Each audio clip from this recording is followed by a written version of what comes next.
For a farmer, bringing in a great harvest is, believe it or not, just the beginning.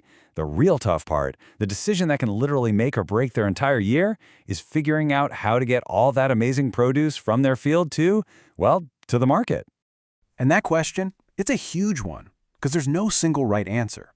Do you sell it right there at the farm gate to the first person who comes along? Do you try to get a deal with a big supermarket? Or, hey, maybe you even dream of exporting it overseas. Every single one of those paths has its own set of rewards and its own set of risks. And this diagram here, it just shows you how complicated it can get. This is not a straight road, not at all. It's more like a tangled web of choices. So today, we're going to untangle it. We're going to break down these different paths, what experts call market linkages, so we can really understand the tough trade-offs farmers are weighing every single day. So let's start with the most basic, the most classic approach, the direct sale. You can think of this as the old school one-to-one deal, basically a traditional handshake. Now, the most common way this happens is when a farmer sells directly to a domestic trader. This is the person who shows up, often right at the farm, buys the produce, and then they take on the job of selling it to someone else. It's simple, it's direct, and it happens all over the world. But of course, that simplicity comes with a catch. It's a real balancing act. On the one hand, it's great. You don't need some formal organization. It's all built on trust. But on the other hand, that trust gets put to the test when, say, you have to wait to get paid. And you're pretty much cut off from those bigger, higher-paying markets. It's that classic trade-off, right? Convenience versus potential profit. Okay, so what's the next step up from that local trader? Well, that would be selling directly to a retailer. Now we're talking about big names, supermarket chains, restaurant groups, buyers who need a steady, quality supply for their own customers. And this is where things get a lot more formal. The huge plus here is having a reliable market, maybe even an agreed-upon price. That brings some stability. But look at the downsides. You have to meet very strict specs for quality and safety.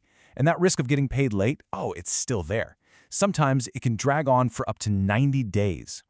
So what happens if a single farmer just doesn't have the volume, or, frankly, the bargaining power to get a good deal on their own? Well, that's where our next category comes into play: collective selling. It's all about farmers banding together to get more power in the marketplace. One way to do this, sort of informally, is through a leading farmer. You can think of this person as the team captain. It's usually a trusted, more experienced farmer who gathers up the produce from their neighbors and then goes to bat for the whole group, negotiating with buyers. The upside of this model is pretty obvious. When you pool your produce, you have a much bigger pile, and that gives you way more power to negotiate a better price. But it's also a bit fragile. The whole setup could fall apart if that one leading farmer decides they're out. The entire group's success really hangs on that one person. Now, for something a bit more solid, you've got cooperatives. This isn't just an informal hangout. This is a formal business, actually owned by the farmers themselves. The co-op handles all the heavy lifting: marketing, grading the produce, packaging, and even helping farmers get the supplies they need to grow their crops in the first place. And the support a good co-op can offer is just incredible. But, and this is a big but, here's the Achilles heel: a lot of cooperatives rely on subsidies from the outside to keep the lights on. If that funding dries up, the whole thing can collapse, and the farmers are right back where they started. All right, let's move on up to the big leagues. We're talking about the biggest buyers out there: agro-processors and exporters. This is the path that can connect a farmer's crops to national or even global markets. But before we jump in, you have to remember one crucial rule. The higher up the value chain you want to go, the higher the standards you have to meet. Getting into these markets demands a whole other level of quality, consistency, and professionalism. So first up, you've got the agro-processors. These are the companies that take a raw product, say tomatoes or corn or apples, and turn it into something else, like tomato sauce or corn chips or apple juice. The farmers are the ones supplying the raw materials for that whole process. And you're probably seeing the pattern by now. You get a secure market, which is great. The processor might even pick up your crop and give you some technical advice. But you could get locked into a price that ends up being way lower than what you could have gotten on the open market. And here's the kicker: if the processor can't sell their finished product, that risk comes rolling right back down the hill to the farmer. And that brings us to the final link in this part of the chain: the exporter. This is the gateway to selling your produce in a completely different country. We're talking a whole world of new customers. But wow, the hurdles are huge. Export markets are notoriously risky.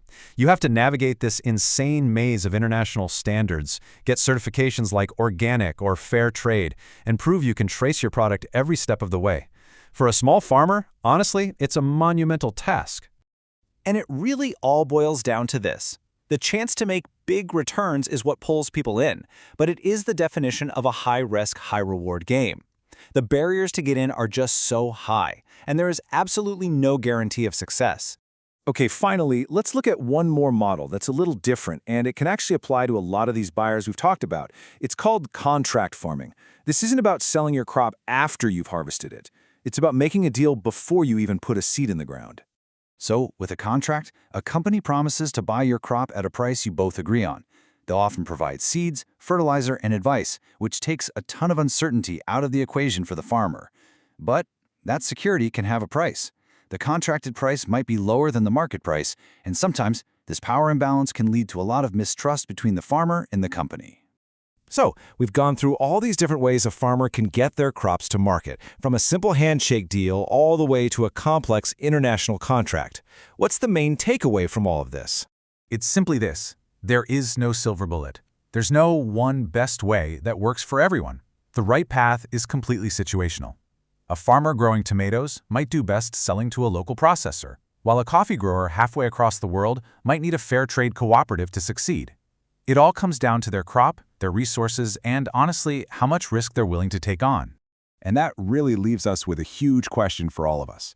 As our food system gets more and more complicated and global, the real challenge is this.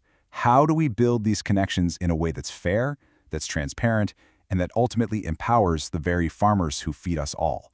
That's definitely something to think about.